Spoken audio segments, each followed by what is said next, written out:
مشق دیکھتے ہیں کہ اشعار کو پڑھ کر سوالوں کے جواب دیں۔ کاش طوفان میں سفینے کو اتارا ہوتا، ڈوب جاتا بھی تو موجوں سے ابھارا ہوتا۔ ہم تو ساحل کا تصور بھی مٹا سکتے تھے، لب ساحل سے جو ہلکا سا اشارہ ہوتا۔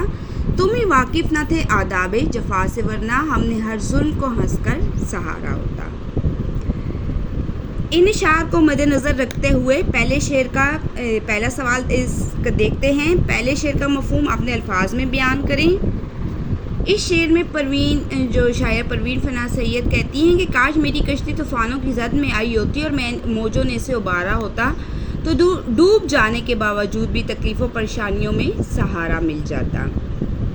پہلے شعر میں موجود قافیہ اور ردیف کی نشاندہی کریں۔ تو قافیہ ہے اتارا اور ابھارا، اور ردیف ہوتا، جو بار میں اسی طرح سے دہرائے جانے الفاظ جو کہ تو جو دہرائے جاتے ہیں ان کو ردیف کہتے ہیں۔ سوال نمبر 3 دیکھتے ہیں۔ شاعرہ کو ساحل سے اشارہ ملتا تو اس کا کیا نتیجہ ہوتا؟ شاعرہ کو ساحل سے اشارہ ملنے کا مطلب یہ ہے کہ اگر اسے سمندر سے بھی تھوڑا سا اشارہ مل جاتا تو خود کوشش کر کے ترقی کی منزل طے کر سکتی تھی، اسے کسی مدد کی ضرورت نہیں ہوتی۔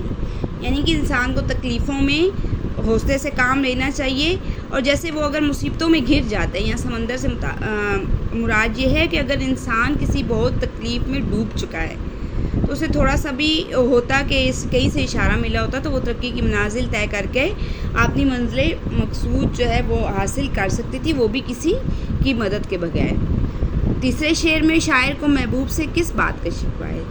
تیسرے شعر میں شاعرہ جو ہیں ان کو اپنے محبوب سے یہ شکوہ ہے کہ اے محبوب، صرف تم ہی محبت کے آداب سے ناواقف تھے، لیکن میں نے تو تیرے ہر ظلم اور زیادتی کو ہنس کے سہا ہے۔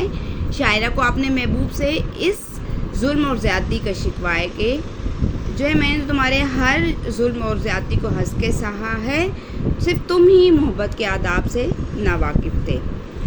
سوال نمبر 2 دیکھتے ہیں۔ اس شعر کا مرکزی خیال لکھیں۔ مرکزی خیال ہم نے کس شعر کا لکھنا ہے؟ باغباں تیری عنایت کا بھرم کیوں کھلتا، ایک بھی پھول جو گلشن میں ہمارا ہوتا۔ تو شاعرہ جو ہیں وہ اس شعر میں اپنے مالک و خالق سے گلہ کرتے ہوئے کہتی ہیں کہ تیری عنایت و بخشش تب بھی تھی کہ تو اس بڑے گلستان یعنی اپنے وسیع خزانے سے کچھ حصہ میرے لیے بھی کر دیتا، لیکن اب اگرچہ اس طرح نہیں ہے تو میں تیری عنایت کا بھرم کیوں رکھوں، میں کیوں تیرے کرم نوازیوں کے راز افشاں کرتا۔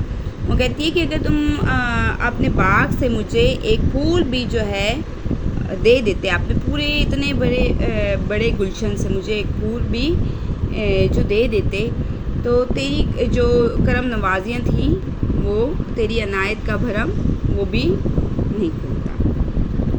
تو سوال نمبر اگلا دیکھتے ہیں ہم۔ مندرجہ ذیل الفاظ و تراکیب کا مفہوم لکھیں۔ سفینہ کا مطلب ہے نو یا کشتی، بسد شوق سے لب ساحل سمندر کے کنارے۔ بھرم اعتبار یا بھروسہ، آداب جفا ظلم تسلیم کرنا یا تعظیم کرنا، راز بقا زندگی کے راز۔ درج ذیل کثیر الانتخابی سوالات کے درست جواب کی نشاندہی کریں۔ اس میں درج ذیل میں سے کون سی 2 ادبی اصطلاح علم بیان کے زمرے میں آتی ہیں؟ تو اس کا درست جواب ہے روزمرہ جو ہے وہ ہماری ادبی اصطلاح میں علم بیان کے زمرے میں آتا ہے۔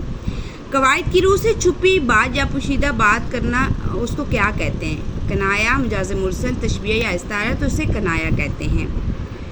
درج ذیل میں سے کون سا لفظ آپ نے مجازی معنوں میں استعمال ہوتا ہے؟ اور جو استعارہ ہے وہ آپ نے مجازی معنوں میں استعمال ہوتا ہے۔ ایسی نظم جس کے ہر بند میں 5 مصرے ہوں وہ کیا کہلاتی ہے؟ ایسی ہر بند میں 6 مصرے ہوں وہ کیا کہلاتی ہے؟ تو جس کے 6 مصرے ہوتے ہیں وہ مسدس کہلاتی ہے، اور جس کے 5 مصرے ہوتے ہیں وہ مخمس کہلاتی ہے۔ درج ذیل میں سے کون سے الفاظ مرادی معنوں میں استعمال ہوتے ہیں؟ تو تشبیہ جو ہے وہ مرادی معنوں میں استعمال ہوتے ہیں۔ مشترک وصف کی بنیاد پر ایک شے کو دوسری شے جیسا کہنا قواعد کی روح سے کیا کہلاتا ہے؟ تو یہ تشبیہ کہلاتا ہے۔ اور آخری درج ذیل میں سے کون سا مصرع استعارہ کی مثال ہے؟ یہ نمائش سراب کی سی ہے، یہ جو ہے استعارہ کی مثال ہے۔ تو آج ہماری جماعت ناہم کی چاروں غزلز کا یہاں پر اختتام ہوتا ہے. ہم نے 1 سے لے کر 4 تک ہم نے ساری غزل کی تشریحات جو ہیں وہ آپ نے اس چینل کے ویڈیوز میں بیان کر دی ہیں, اور انشاءاللہ اب ہم باقی کی جو اسباق اور جو نظمیں ہیں ہم وہ بھی انشاءاللہ بہت جلدی دیکھیں گے. اللہ حافظ.